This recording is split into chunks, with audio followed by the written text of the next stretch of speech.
এক দুপুরে তারা বড় গাছের তলায় বসে গরমের হাওয়া খাচ্ছে। তোমরা জানো গাছগুলো আমাদের বন্ধু, তারা আমাদের অক্সিজেন দেয়।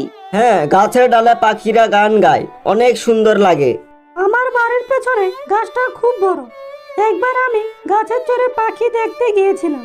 তুমি কি জানো হাজার হাজার বছর ধরে পৃথিবীতে আছে তারা মানুষদের জন্য একরকম রক্ষা দেয়। আমাদেরও উচিত গাছের যত্ন নেওয়া, যেন পৃথিবী সুন্দর থাকে। তারা ঠিক করলো আগামীকাল সবাই মিলে একটা গাছ লাগাবে। তাহলে চলো একসাথে কাজ করি, গাছ লাগাই। তাই ছোট ছোট কাজেই বড় কিছু হয়। গাছ আমাদের বন্ধু, তাই তাদের ভালোবাসতে হবে। বন্ধুত্ব আর প্রকৃতির যত্ন একই সাথে ভালো লাগে। ছোট ছোট কাজের মাধ্যমে বড় পরিবর্তন আসে।